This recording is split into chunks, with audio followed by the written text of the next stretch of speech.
Hello students, मेरे पिछले videos में मैंने सबसे पहले स्ट्रक्चर ऑफ फ्लावर, फिर उसकी मेल रिप्रोडक्टिव यूनिट से मेल गैमेट का फॉर्मेशन, फीमेल रिप्रोडक्टिव यूनिट से फीमेल गैमेट का फॉर्मेशन और उसके बाद पॉलिनेशन और डबल फर्टिलाइजेशन, ये पिछले वीडियोज़ में एक्सप्लेन किया था।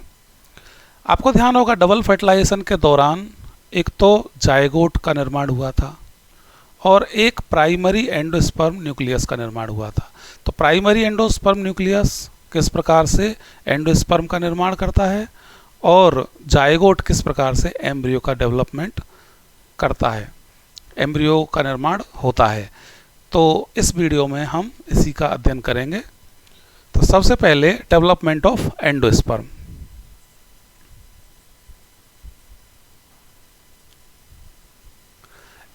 एंडोस्पर्म एक न्यूट्रिटिव टिश्यू है, स्पेशल न्यूट्रिटिव टिश्यू है जो कि न्यूसेलस और एंडोथीलियम को यूज़ करके बनता है और इसी कारण से न्यूसेलस और एंडोथीलियम डिजेनरेट हो जाती हैं। इसका निर्माण 3 प्रकार से होता है। एंडोस्पर्म का निर्माण 3 प्रकार से होता है, या कह सकते हैं एंडोस्पर्म इसके फॉर्मेशन के आधार पर ये 3 प्रकार का होता है। एक होता है सबसे पहले free nuclear endosperm, free nuclear.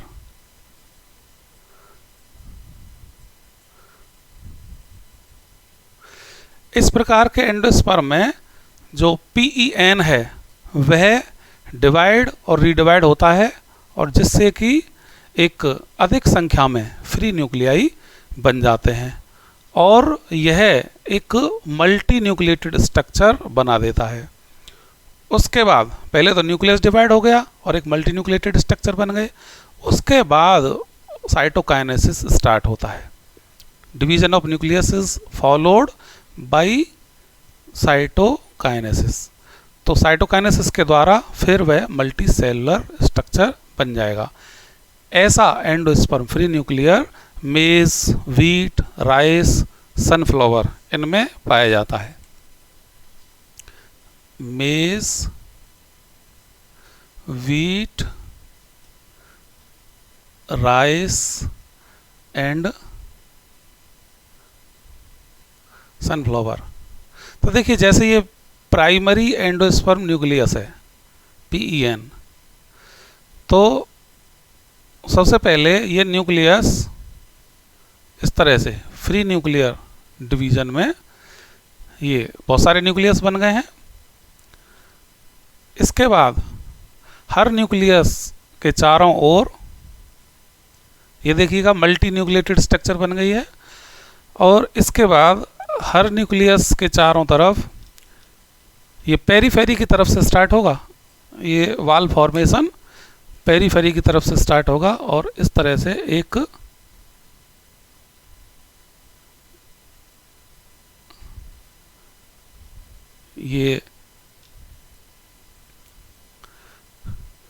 Multi cellular endosperm का निर्माण हो गया है। तो यहाँ पर आपने देखा ये फ्री न्यूक्लियर, इसे यहाँ सबसे पहले ये प्राइमरी एंडोस्पर्म न्यूक्लियस डिवाइड हुआ है और एक मल्टी न्यूक्लिएटेड एंडोस्पर्म का निर्माण किया है, फिर साइटोकाइनेसिस स्टार्ट हो गया है। इसे इसीलिए फ्री न्यूक्लियर कहते हैं कि सबसे पहले न्यूक्लियस का निर्माण हुआ है। इसके बाद दूसरा टाइप है सेलुलर एंडोस्पर्म। सेलुलर एंडोस्पर्म, इसमें सबसे पहले प्राइमरी एंडोस्पर्म न्यूक्लियस है। सबसे पहले डिवीजन होता है 2 न्यूक्लियस में और तुरंत साइटोकाइनेसिस होता है। मतलब every nuclear division is followed by cytokinesis, इसीलिए इसे सेलुलर कहते हैं। देखिए, जैसे ये प्राइमरी एंडोस्पर्म न्यूक्लियस है और डिवीजन हुआ और तुरंत सेल वाल बन गई, इनके चारों ओर तुरंत सेल वाल बन गई। इस तरह से यह धतूरा, पिट्यूनिया इनमें पाया जाता है। इसके एग्जाम्पल हैं धतूरा, पिट्यूनिया, इसके एग्जाम्पल हैं। तो आप देख रहे हैं जैसे कि ये एक न्यूक्लियस जो PEN है, ये दो न्यूक्लियस बने, तुरंत साइटोकाइनेसिस हुआ। उसके बाद जो आगे के जो डिवीजन होंगे, मतलब 2 से 4 सेल्स बनी तो तुरंत साइटोकाइनेसिस होगा। और ये साइटोकाइनेसिस इसी तरह से ये आगे के जो डिवीजन्स हैं, मतलब हर डिवीजन के बाद साइटोकाइनेसिस होता है। और इस प्रकार से एक मल्टी न्यूक्लिएटेड मल्टीसेलर एंडोस्पर्म का निर्माण हो जाता है। एंडोस्पर्म जो न्यूट्रिटिव टिश्यू है, तो किस प्रकार से यहाँ पर फ्री न्यूक्लियर टाइप और सेलुलर टाइप। तीसरा नंबर थर्ड है हेलोबियल एंडोस्पर्म। हेलोबियल एंडोस्पर्म ये इन दोनों के बीच की अवस्था कहिएगा। इसमें सबसे पहले first division is followed by cytokinesis. तो सबसे पहला जो डिवीजन होता है प्राइमरी एंडोस्पर्म न्यूक्लियस का, जैसे ये PEN है, तो सबसे पहला जो डिवीजन होगा उसमें तो साइटोकाइनेसिस हो जाएगा, अर्थात सेल वॉल बन जाएगी। और यहाँ पर ऐसा भी होगा जैसे कि ये एक माइक्रोपाइल, 2 चैम्बर बन जाएंगे, सेल वॉल बन जाएगी, बीच में 2 चैम्बर बन जाएंगे। तो माइक्रोपाइल की तरफ लार्ज चैम्बर, ये एम एंड का मतलब माइक्रोपाइल, और ये चलाजल एंड। माइक्रोपाइल की तरफ लार्ज चैम्बर बन जाएंगे। आगे के जो डिवीजन होंगे वो फ्री न्यूक्लियर होंगे दोनों ही चैम्बर में। हालांकि जो लार्ज चैम्बर है, जो माइक्रोपाइलर चैम्बर, उसमें वो रैपिड होंगे डिवीजन्स। तो ऐसा जो है एस्पोडेलस, इसका जो एग्जाम्पल है एस्पोडेलस है, और एक और एरेमरस है।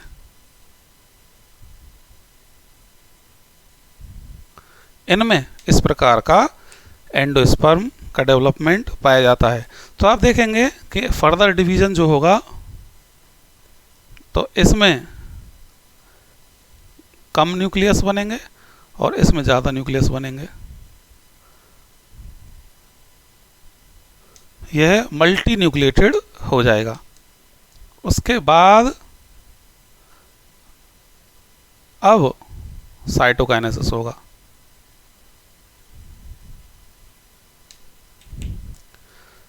अब साइटोकाइनेसिस हो रहा है,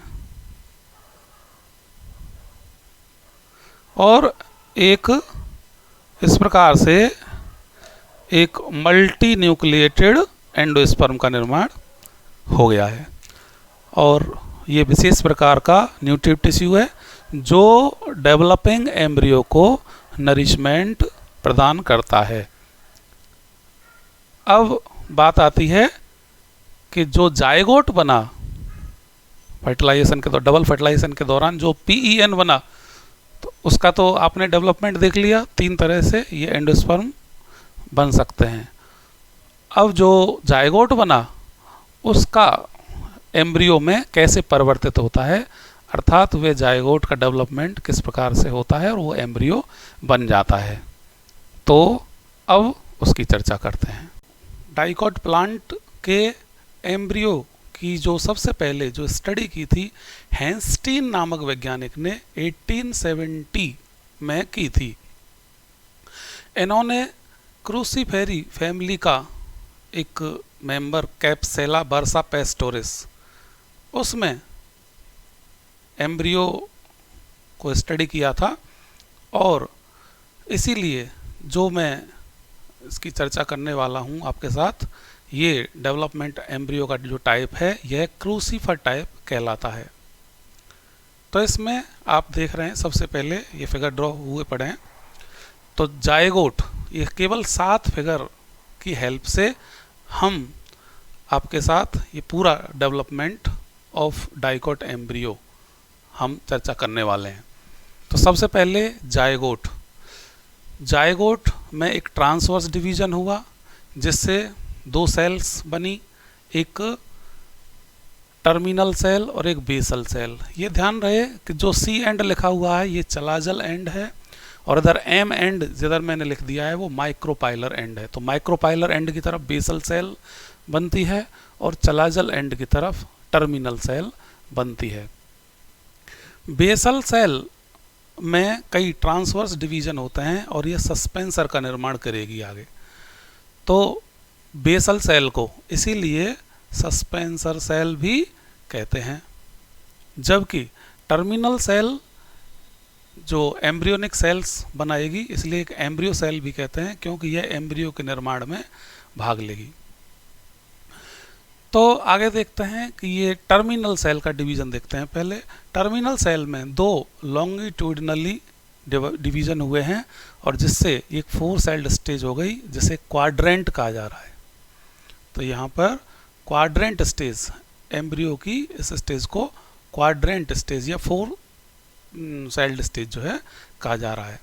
और इसके बाद जो 4 सेल्ड स्टेज है ये क्वाड्रेंट स्टेज है, इसमें आगे फिर डिवीजन होगा, एक ट्रांसवर्स डिवीजन होगा जिससे ये 8 सेल्ड स्ट्रक्चर बन जाएगा। 8 सेल्ड स्ट्रक्चर जिसे ऑक्टेंट कहते हैं। ये ऑक्टेंट लिखा हुआ है यहाँ पर, और यहाँ पर आप देख सकते हैं कि ये जो 4 सेल अपर टायर में और 4 सेल लोअर, ये 2 टायर बन गए। एक रेड से जो शो किया है ये 4 सेल का जो अपर टायर, तो 2 टायर बन गए हैं। तो फर्स्ट ऊपर वाले जो टायर ये चलाजल एंड की तरफ जो बना, सी एंड की तरफ, एपी बेसल सेल्स कहते हैं उन 4 सेल्स को। और नीचे वाली जो 4 सेल्स हैं, 4 सेल्स का टायर, उसकी जो डार्क ब्लैक से किया है मैंने, उसे हाइपोबेसल सेल्स कहते हैं। तो इस तरह से ये 8 सेल्ड ऑक्टेंट बन गया। यहाँ पर एपी बेसल सेल और हाइपोबेसल सेल में क्या डिफरेंस है आप इसमें भी देख सकते हैं, और मैंने लिख भी दिया है कि epibasal cell toward chalaza, ये चलाजा की तरफ होती है, और इधर जो हाइपोबेसल सेल है यह माइक्रोपाइल की तरफ होती है। और एपीबेसल सेल से जो निर्माण होता है वह कॉटिलीडन्स, चूंकि ये डाइकोट एम्ब्रियो की स्टडी कर रहे हैं तो 2 कॉटिलीडन का निर्माण होगा और एक एपिकोटाइल का निर्माण होगा और प्लूम्यूल का निर्माण होगा। जबकि हाइपोबेसल सेल से निर्माण होगा एक रेडिकल का और एक हाइपोकोटाइल का। यहाँ पर आप सोच रहे होंगे कि ये कॉटिलीडन्स, एपिकोटाइल, हाइपोकोटाइल, प्लूम्यूल ये क्या हैं, तो मैं इनको अलग से आपको बताना चाह रहा हूँ। तो सुनिए। तो स्टूडेंट्स, एम्ब्रियो से संबंधित कुछ टर्म्स हैं, उनको हम एक जनरल फिगर के द्वारा सीखते हैं। देखिए, हम डाइकोट एम्ब्रियो की बात कर रहे हैं, तो डाइकोट एम्ब्रियो में 2 कॉटिलीडन होते हैं।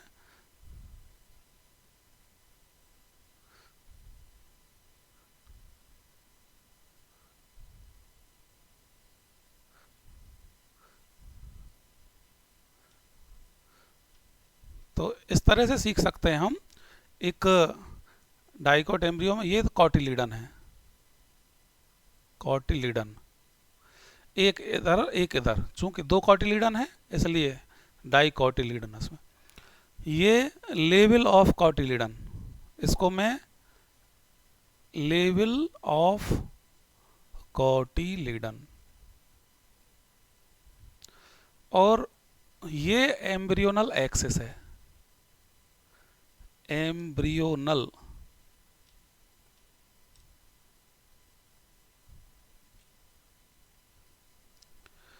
तो कॉटिलीडन जो एम्ब्रियो के ये 2 कॉटिलीडन है, डाइकोट है। अब जो एम्ब्रियो लेवल ऑफ कॉटिलीडन से ऊपर वाला जो भाग है, मतलब एम्ब्रियोनल एक्सिस का level the portion of embryonal axis above the level of cotyledon, वो कहलाता है एपिकोटाइल। ये वाला भाग एपिकोटाइल, और ये नीचे वाला जो भाग है लेवल ऑफ कॉटिलिडन से नीचे वाला जो सिलेंड्रिकल पोर्शन एम्ब्रियो का जो दिखाई दे रहा है उसे कहते हैं हाइपोकोटाइल।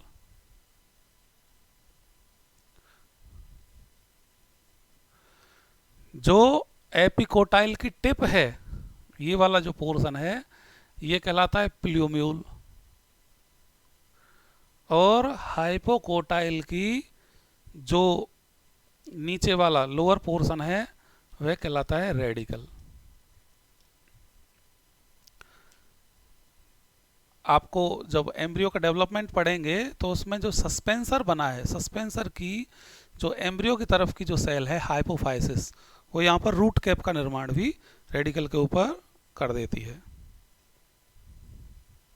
Root cap.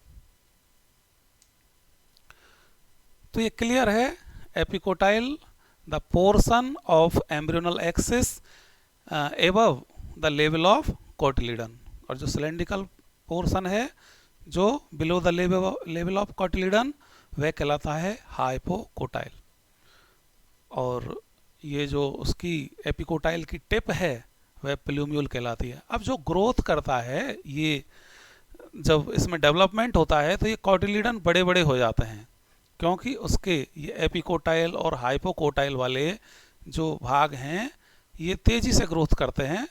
तो ये हाइपोकोटाइल, और तो किस तरह से वह हॉर्सू शेप्ड हो जाता है। तो हॉर्सू शेप्ड किस तरह से हो जाता है देखिएगा, ऐसे।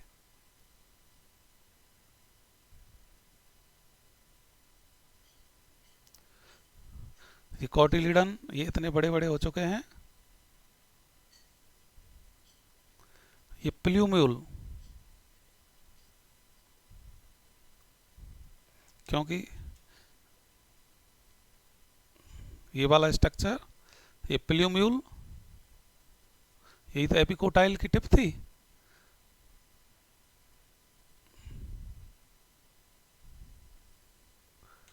और ये एम्ब्रियोनल एक्सिस है, देखिएगा ये एम्ब्रियोनल एक्सिस है। तो यहाँ पर एपिकोटाइल होगा, ये हाइपोकोटाइल होगा, यहाँ रेडिकल होगा, और यहाँ पर ये रूट टिप होगी। और आपको ये भी पता है रेडिकल डेवलप होकर रूट सिस्टम में डेवलप होता है और प्लूम्यूल से शूट सिस्टम बनता है। तो इस प्रकार से एम्ब्रियो के डिफरेंट पार्ट्स को हमने एक जनरल फिगर के द्वारा आपके सामने प्रस्तुत किया। तो इस प्रकार से आपने देखा कि किस तरह से जो कॉटिलिडन्स और एपिकोटाइल, हाइपोकोटाइल सब की हमने अलग से चर्चा की है। और अब जो स्ट्रक्चर जो बना, ये पूरा जो स्ट्रक्चर, इसको ये कहते हैं प्रो एम्ब्रियो कह रहे हैं, और इसमें अब आगे भी डिवीज़न होगा, और यह स्ट्रक्चर आगे चल के हार्ट शेप्ड हो जाएगा। और यहाँ पर देखिएगा 8 सेल्ड में फिर डिवाइड हुआ है, ये जो ऑक्टेंट में पुनः पेरिक्लिनल डिवीज़न हुआ है, और जिसके फलस्वरूप ऑक्टेंट में पेरिक्लिनल डिवीज़न के फलस्वरूप 16 जो सेल्स बनी हैं। तो ये रेड वाली 8 आउटर सेल्स और 8 इनर सेल्स फिर बन गई हैं। तो जो आउटर सेल्स हैं, 8 आउटर सेल्स, तो ये इनसे डर्मेटोजन का निर्माण, ये जो ऊपर वाली 8 आउटर सेल और ये नीचे वाली, इनसे टोटल 3 लेयर्स बनेंगी। ये वाली 3 लेयर्स, डर्मेटोजन, पेरीबिलेम और प्लीरोम। तो बाहर वाली जो सेल्स हैं इनसे तो डर्मेटोजन, जो फ्यूचर एपिडर्मिस है, जिससे बाद में एपिडर्मिस का निर्माण होगा, तो ये जो बाहर की जो 8 जो आउटर सेल्स हैं, ये तो एंटीक्लिनली डिवीज़न करके और आगे चल के एपिडर्मिस का, डर्मेटोजन का निर्माण करते हैं, जो डर्मेटोजन बाद में एपिडर्मिस में डेवलप हो जाती है। इनर सेल्स जो हैं उनमें लॉन्गिट्यूडिनल और ट्रांसवर्स डिवीज़न होगा, और जिससे डर्मेटोजन के ठीक नीचे पेरीबिलेम और पेरिबेलम के ठीक नीचे सेंट्रल रीजन में प्लीरोम का निर्माण होगा। तो इस प्रकार से ये जो एम्ब्रियो है अब ये हार्ट शेप्ड हो गया, और अब इसमें ये हार्ट शेप्ड एम्ब्रियो में अब किस प्रकार से ग्रोथ होगी। तो यहाँ पर जो डर्मेटोजन का जो निर्माण हुआ है, डर्मेटोजन से जैसा अभी बताया एपिडर्मिस का निर्माण होगा, और जो कॉर्टेक्स कहाँ से डेवलप होगी, कॉर्टेक्स इससे पेरिबेलम से डेवलप होगी। और इसकी जो तीसरी लेयर है जो प्लीरोम, प्लीरोम कहाँ से डेवलप होगी, प्लीरोम से क्या डेवलप होगा, प्लीरोम से जो सेंट्रल पार्ट जिसे स्टील कहते हैं वो डेवलप होगा। अब इसकी बात सुन लीजिएगा, जो बेसल सेल थी जो माइक्रोपाइलर एंड की तरफ जो बनी थी, इससे ट्रांसवर्स डिवीजन के द्वारा 6 to 10 सेल्ड एक स्ट्रक्चर बना जिसे सस्पेंसर कह रहे हैं। तो ये सस्पेंसर जो एम्ब्रियो सेल्स को, इधर एम्ब्रियो को ये एंडोस्पर्म में पुश कर देगा, और एंडोस्पर्म में पुश कर देगा न्यूट्रिएंट लेने के लिए। कैसे पुश करेगा ये भी हम एक इस फिगर के द्वारा आपको दिखा रहे हैं, ये कैसे पुश करेगा। और जो मैं फिगर आपको दिखा रहा हूँ आप उसमें ध्यान से देखिएगा। ओव्यूल का जो स्ट्रक्चर है, और इस ओव्यूल के स्ट्रक्चर में किस प्रकार से एक मैंने एंडोस्पर्म बनाया है, और माइक्रोपाइल एंड की तरफ से होकर, और ये सस्पेंसर पुश कर रहा है डेवलपिंग एम्ब्रियो को एंडोस्पर्म के अंदर। तो इस प्रकार से एंडोस्पर्म के अंदर ये पुश हो गया है, और वहाँ न्यूट्रिएंट लेके अपने जो आगे के डिवीजन्स ये करेगा। तो इस चित्र के द्वारा ये स्पष्ट हो रहा है। तो आपने चित्र देखा, और यहाँ पर सस्पेंसर को भी ध्यान से देखिएगा। जो इसकी डिस्टल सेल है ये वाली, इसकी डिस्टल सेल लार्ज होती है जिसे हॉस्टोरियम कहते हैं, और इधर चैलाजल एंड की तरफ या कह सकते हैं एम्ब्रियो की तरफ जो ये सेल होती है, इसकी एम्ब्रियो की तरफ जो लास्ट सेल होती है इसे हाइपोफाइसिस कहते हैं। यह हाइपोफाइसिस क्या करेगी आगे, यह रिपीटेड डिवीजन करके और रूट कैप बनाएगी, और जो रूट की एपिडर्मिस और कॉर्टेक्स का निर्माण भी करेगी।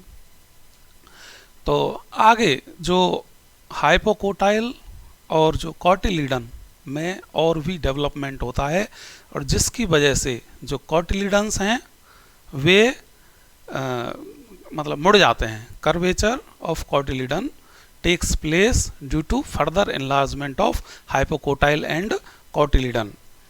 तो इस स्टेज पर एम्ब्रियो अब जैसा हॉर्स शू शेप्ड, देखिए इस तरह से ये मुड़ जाते हैं। यहाँ पर ग्रोथ की इन्होंने आप देख सकते हैं कि जो हाइपोकोटाइल और कॉटिलीडन ने ज़्यादा ग्रोथ की है, और इस तरह से मुड़कर और एक हॉर्स शू शेप्ड बन गया है। घोड़े के नाल की आकृति इसने जो है ले ली है, ग्रहण कर ली है।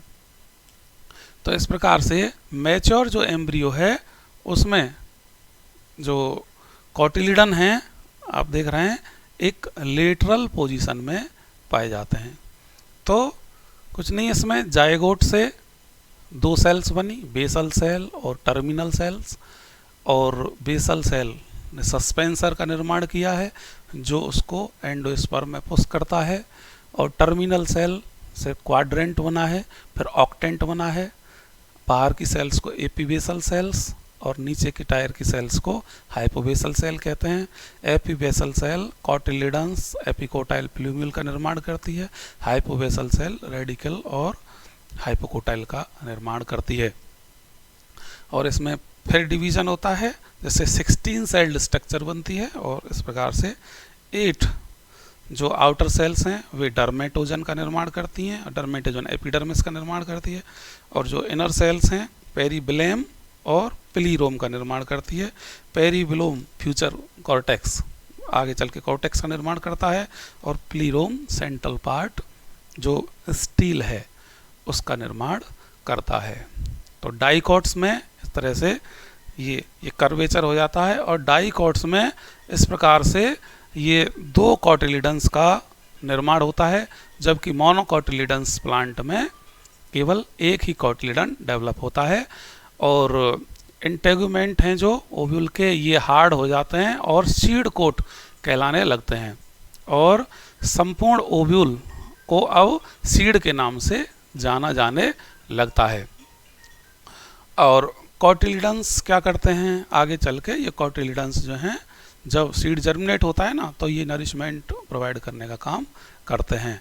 और जो रेडिकल से रूट सिस्टम डेवलप होता है और प्लूम्यूल से सूट सिस्टम डेवलप होता है। तो dicot of development of dicot embryo में इतना ही।